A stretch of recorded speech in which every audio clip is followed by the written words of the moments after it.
Hello all. इस lecture में हम लोग पढ़ेंगे expression for plane progressive harmonic wave.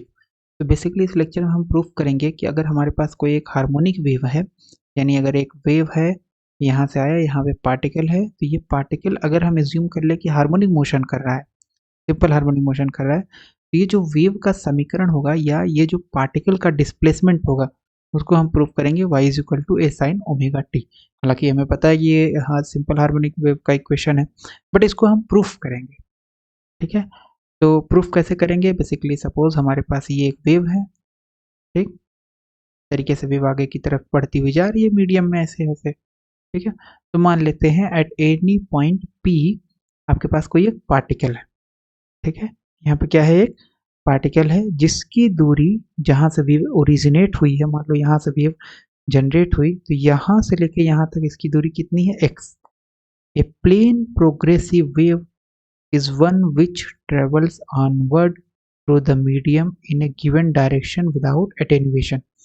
तो ये प्लेन प्रोग्रेसिव वेव क्या है, इसकी हमने डिफिनीशन बता दिया है कि ऐसी वेव जो आगे की तरफ मीडियम में बढ़ती रहे और उसका एम्पलीट्यूड डिक्रीज ना हो डिस्टेंस के साथ। ठीक है, तो उसको क्या बोलेंगे, plane progressive wave. Let wave originates from origin at t is equal to 0, particle oscillates at 0, y बराबर ए साइन ओमेगा टी। तो यहाँ पे क्या हुआ, वेव जनरेट हुई ऐसे आगे की तरफ से बढ़ती हुई जा रही है। सपोज यहाँ पे आपके पास क्या है, एक तालाब है, हमने यहाँ पे स्टोन एक गिराया, तो जैसे स्टोन गिराया तो यहाँ से वेव जनरेट हुई, अब आगे की तरफ बढ़ती हुई जा रही है। ठीक है, फॉर एग्जाम्पल ओके, तो जा रही है आगे की तरफ बढ़ते हुए, तो यहाँ पे जो पार्टिकल होगा वो कैसे ऑसिलेट करेगा, मान लेते हैं सिंपल हार्मोनिक मोशन कर रहा है वेव की वजह से, तो ये ऑसिलेट करेगा y बराबर A sine omega T, y बराबर ए साइन ओमेगा टी। ठीक है, सो इसमें ऑसिलेशन कैसे करेगा पार्टिकल, y बराबर ए साइन ओमेगा टी। ठीक है, पार्टिकल ऑसिलेट्स एट p, जो पार्टिकल p पे होगा वो कैसे ऑसिलेट करेगा। अब देखो यहाँ पे जो पार्टिकल है वो कैसे ऑसिलेट करेगा, y बराबर ए साइन ओमेगा टी। लेकिन यहाँ पे जो पार्टिकल है वो कैसे ऑसिलेट करेगा, वो बेसिकली क्योंकि यहाँ पे पार्टिकल ऑसिलेट किया, मान लेते हैं y बराबर साइन ओमेगा टी है, तो अब यहाँ से ऐसे होते हुए वेव यहाँ पे पहुंची, तो वेव को यहाँ तक आने में कितना समय लगा, क्योंकि t है इक्वेशन में है ना, तो t है तो टाइम कितना लगा, मान लेते हैं वेव की वेलोसिटी है v, तो दूरी कितनी है, x है, तो समय बराबर दूरी बटे 4 से, यानी x अपान v, तो t कितना हो जाएगा, x बाई v। तो इसका मतलब है इस पार्टिकल का अगर डिस्प्लेसमेंट यानी ऑसिलेशन अगर है y बराबर है साइन ओमेगा टी, इस पार्टिकल का ऑसिलेशन क्या होगा, y बराबर a sign omega t minus x upon v।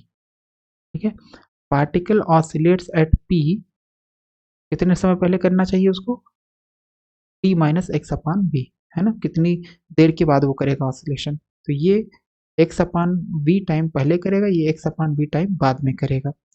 तो ये हमारे पास आ गया इक्वेशन y बराबर A sine omega t minus x upon v, इसका एक प्लेन प्रोग्रेसिव वेव का, कि अगर ये प्लेन प्रोग्रेसिव वेव जा रही है तो x डिस्टेंस पर अगर पार्टिकल है, तो इस पार्टिकल का जो डिस्प्लेसमेंट होगा, तो ऊपर नीचे डिस्प्लेस होगा, तो इस पार्टिकल का डिस्प्लेसमेंट जो होगा वो किस इक्वेशन के द्वारा दिया जाएगा, एक्स डिस्टेंस पे, वो हो जाएगा y बराबर A sine omega t minus x upon v, जहाँ ओमेगा एंगुलर फ्रीक्वेंसी है v की, है ना, और v क्या है, v है वेलोसिटी ऑफ द वेव। तो अब इस इक्वेशन के डिफरेंट डिफरेंट फॉर्म होते हैं, जैसे इसको अगर हम ओमेगा को अंदर मल्टीप्लाई कर दें तो क्या होगा, A sine omega t minus omega x upon v. दूसरा, अब ओमेगा टी है तो ओमेगा क्या होता है, एंगुलर फ्रीक्वेंसी, तो एंगुलर फ्रीक्वेंसी और फ्रीक्वेंसी में क्या रिलेशन है, एंगुलर फ्रीक्वेंसी और फ्रीक्वेंसी में रिलेशन है omega is equal to 2 pi n, या फ्रीक्वेंसी को हम न्यू से रिप्रेजेंट करेंगे तो 2 पाई न्यू, तो यहाँ पे सब्सटीट्यूट कर देंगे 2 पाई न्यू, और यहाँ पे भी हम 2 पाई न्यू सब्सटीट्यूट कर देंगे। ठीक है, तो क्या हो जाएगा, ये 2 pi nu t minus 2 pi nu x upon v, ये आ जाएगा। तो इसका मतलब है हमारे पास आ गया y बराबर A sine 2 pi nu t minus, ध्यान से देखते हैं यहाँ पे, ये है वेलोसिटी ऑफ द वेव, तो वेलोसिटी, फ्रीक्वेंसी और वेवलेंथ में एक रिलेशन होता है, वो कौन सा रिलेशन है? वेलोसिटी ऑफ द वेव बराबर frequency multiplied by wave length, v बराबर न्यू लेमडा, v बराबर न्यू लेमडा। ठीक है, सो यहाँ पे हम न्यू लेमडा रख देंगे, तो न्यू से न्यू कैंसिल हो जाएगा, तो क्या आ जाएगा? तो a साइन 2 पाई न्यू, इसको तो चेंज नहीं किए हैं, minus 2 pi nu x, new lambda, new से न्यू कैंसिल, तो हमारे पास एक दूसरा इक्वेशन आ गया, a साइन 2 पाई बाहर ले लेते हैं कि यहाँ पे भी है और यहाँ पे भी है, तो a साइन 2 पाई बाहर हो गया, new t minus x upon lambda. ठीक है, सो हमारे पास एक दूसरा इक्वेशन आ गया प्लेन प्रोग्रेसिव वेव का, प्लेन प्रोग्रेसिव हार्मोनिक वेव का, y is equal to a sine 2 pi t by capital T minus x upon lambda. ठीक है, फिर हम दूसरा भी रख सकते हैं, दूसरा फॉर्म भी निकाल सकते हैं, राइट? दूसरा फॉर्म कैसे निकलेगा? दूसरा फॉर्म हमारे पास निकलेगा, तो क्योंकि y बराबर है ए साइन 2 पाई, यहाँ से ले लेते हैं, हाँ अच्छा, यहाँ पे हमने एक टर्म चेंज किया हुआ है, ये जो कैपिटल टी आया है कैसे आया है यहाँ पे, यहाँ से तो ये सही था इतना, फिर इसको 2 पाई बाहर निकाल लेंगे तो हो जाएगा A sine 2 pi nu t minus 2 pi, तो 2 पाई बाहर निकल गया, x upon lambda. So nu यहाँ पे है, न्यू यहाँ पे, ठीक है, तो यहाँ से यहाँ कैसे आए हैं? केवल एक टर्म चेंज किए, फ्रीक्वेंसी, फ्रीक्वेंसी क्या होता है? 1 अपान टाइम पीरियड। ठीक है, फ्रीक्वेंसी क्या होता है? 1 अपान टाइम पीरियड, तो यहाँ पे रख देंगे 1 अपान टाइम पीरियड। ठीक है, ओके, ये हमारे पास एक दूसरा इक्वेशन आ गया। एक हमारे पास वेव का इक्वेशन ये है ना, A sine omega t minus x upon v, फिर इसका दूसरा form A sine 2 pi t by capital T minus x upon lambda, फिर तीसरा फॉर्म हमारे पास है A sine omega t minus k x, इसको भी प्रूव कर सकते हैं। कैसे करेंगे? ये हमने निकाल रखा है, ठीक है, 2 पाई के अंदर मल्टीप्लाई ही कर देते हैं, तो 2 पाई न्यू टी माइनस 2 पाई एक्स अपान लेमडा। तो ये जो टर्म है 2 पाई न्यू, ये क्या है? ये है आपका एंगुलर फ्रीक्वेंसी, ओमेगा बराबर 2 पाई न्यू, ये क्या है? Angular frequency. और ये क्या है? 2 पाई बाई लेमडा, ये क्या होता है? ये होता है वेव वेक्टर, तो k is equal to 2 pi by lambda. तो यहाँ पे हम रख सकते हैं इसकी जगह पे वेव वेक्टर या वेव नंबर k, और इसकी जगह पे रख सकते हैं ओमेगा, तो हो जाएगा y is equal to a sine omega t minus k x. These are different form of equation of plane progressive wave traveling in positive x direction, है ना? थोड़ा बैक चलते हैं, यस, ये जो वेव हमने किस डायरेक्शन में माना है? प्लस एक्स डायरेक्शन में आगे की तरफ बढ़ती हुई जा रही है, लेकिन अगर यही वेव माइनस एक्स डायरेक्शन में ट्रेवल करे तो उस केस में बस एक्स की जगह में ये जितने भी इक्वेशन हमने डिराइव किए different form of plane progressive harmonic wave का, जो कि एक्स डायरेक्शन में प्रोपगेट कर रही थी, तभी में हम क्या करेंगे? x बराबर माइनस एक्स रख देंगे। तो सपोज अगर हम ये इक्वेशन चूज करें, तो इस इक्वेशन में अगर ये वेव नेगेटिव एक्स डायरेक्शन में ट्रेवल करेगी, तो यहाँ x की जगह पे क्या आ जाएगा? माइनस एक्स आ जाएगा। तो इसका मतलब नेगेटिव डायरेक्शन में अगर वेव ट्रेवल कर रही है तो कितना होगा उसका समीकरण? y बराबर A sine omega T plus के एक्स। ठीक है, तो ये हमने निकाल लिया वेव का इक्वेशन। अब हम निकालना चाहते हैं इस लेक्चर में एक चीज़ हम और करेंगे, पार्टिकल वेलोसिटी ऑफ वेव। तो particle velocity due to wave, ठीक है, तो ये वेव है, ये पार्टिकल है, ये ऊपर नीचे ऑक्सीलेट करेगा, तो मान लेते हैं इसकी वेलोसिटी v है और वेव की वेलोसिटी u है।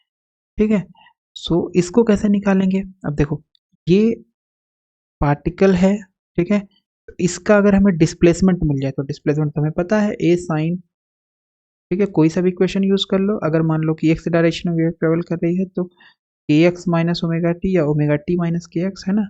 तो यहाँ पे क्या है? Omega t minus k x, okay, तो कोई सा भी एक इक्वेशन लेकर के, तो ये डिस्प्लेसमेंट मिल गया पार्टिकल का। अगर इसको डिफ्रेंशिएट कर देंगे, सो बेसिकली ये पोजीशन है, पोजीशन को अगर डिफ्रेंशिएट कर देंगे विद रिस्पेक्ट टू टाइम, तो हमें पता चल जाएगा u, तो u बराबर हो जाएगा d u d y by d t. ठीक है, तो चलो निकाल लेते हैं पार्टिकल वेलोसिटी। पार्टिकल वेलोसिटी कैसे निकालेंगे? y बराबर A sine omega t minus k x, हमने ये एक्सप्रेशन लिया है, और वेलोसिटी पार्टिकल के निकालने के लिए उसका टाइम डिफरेंशिएशन करना पड़ेगा डिस्प्लेसमेंट का, तो डी, ठीक है, सो y कितना है, a sign omega t minus k x, ये बाहर आ गया, sign omega t minus k x, तो इसका डिफ्रेंसिएशन हो जाएगा, क्योंकि a आपका स्केलर है तो sine omega t minus k x का डिफ्रेंसिएशन होगा। सो ये आ जाएगा आपका u is equal to sine theta. तो अगर हम इसको देखें तो ये t के रिस्पेक्ट में हो रहा है, यहाँ तो t है नहीं, यहाँ पे तो omega t minus k x है, तो चेन रूल लगेगा। तो चेन रूल से क्या होगा, पहले इसका आप इस वेरिएबल के रिस्पेक्ट में डिफ्रेंसिएशन कर दीजिए। तो मान लीजिए साइन थीटा है, थीटा के रिस्पेक्ट में डिफ्रेंसिएशन हो जाएगा कास थीटा, लेकिन ये थीटा तो है नहीं, ये तो omega t minus k x है। तो इस omega t minus k x का इस टी के रिस्पेक्ट में डिफ्रेंसिएशन, तो ओमेगा का हो जाएगा कांस्टेंट, टी का हो जाएगा 1, का हो जाएगा 0। तो इसका पूरा डिफ्रेंसिएशन कितना आ जाएगा, चेन रूल का यूज करते हुए इतना आएगा। ठीक है, तो अब ओमेगा जो है ये इधर आ गया ए ओमेगा, और ये हो गया कास omega t minus k x. इसको मान लेते हैं इक्वेशन 1। तो ये हमने निकाल लिया वेव के कारण जो पार्टिकल ऑसिलेट कर रहा है उस पार्टिकल की velocity. Consider d y by d x, ये हमारे पास y है, उसको दोनों तरफ x के रिस्पेक्ट में डिफ्रेंशिएट कर देते हैं। तो जैसे x के रिस्पेक्ट में डिफ्रेंशिएट करेंगे, a तो कांस्टेंट है, तो साइन का डिफ्रेंशिएशन क्या हो जाएगा, कास, और फिर से चेन रूल से इसका करोगे तो हो जाएगा माइनस के। इसका मतलब इसका जो डिफ्रेंशिएशन होगा वो होगा कास omega t minus k x minus के। अब ये के बाहर आ जाएगा, इधर बाहर नहीं आएगा, मतलब इधर आ जाएगा, टर्म अरेंज कर लेंगे हम, तो minus A k cos omega t minus k x हो गया। So d y by d x कितना आ गया, minus A k cos omega t minus k x. अब देखो के और ओमेगा में एक रिलेशन होता है, वो कौन सा रिलेशन है, ये हमने यहाँ पे बनाया हुआ है। So wave velocity is equal to कितनी होती है, v is equal to 1 second. So देखो v बराबर कितना होता है, v बराबर होता है न्यू इंटू लेमडा। तो अगर 2 पाई से मल्टीप्लाई कर देंगे तो 2 पाई न्यू और lambda by 2 pi. 2 pi new क्या होता है, ये होता है ओमेगा, और lambda by 2 pi, so 2 pi by lambda, ये बराबर 2 पाई बाई लेमडा। तो इसका मतलब है ये हो जाएगा 1 अपान के। इसका मतलब velocity of the wave is equal to omega by k. ठीक है, तो जब velocity of the wave is equal to omega by k, तो अगर हम के की वैल्यू यहाँ रखें तो क्या आ जाएगा, के की वैल्यू आ जाएगी, के की वैल्यू क्या होगी इस इक्वेशन से, के की वैल्यू हो जाएगी ओमेगा अपान वी। ठीक है, यहाँ सब्सटीट्यूट कर देंगे ओमेगा अपान वी, तो यह आ जाएगा minus a omega upon v cos omega t minus k x. Okay, और अगर हम इसमें से ये निकाल लें जस्ट ए ओमेगा, देखो हमें चाहिए क्या, d y by d x को हम इक्वेशन फर्स्ट के फॉर्म में लाना चाहते हैं बेसिकली इस टर्म में। तो हमारे पास ये A omega cos omega t minus k x है ना, तो अगर इसको इस इक्वेशन से निकालें, इस इक्वेशन से, तो ये क्या होगा, A omega cos omega t minus k x, और ये माइनस वी इधर मल्टीप्लाई हो जाएगा। ठीक है, तो माइनस वी को इधर मल्टीप्लाई कर देंगे तो इसका मतलब हो जाएगा A omega cos omega t minus k x is equal to minus v d v by d x. ठीक है, minus v d v by d x, ये वैल्यू हमने निकाल लिया इस इक्वेशन की सहायता से, d y by d x से।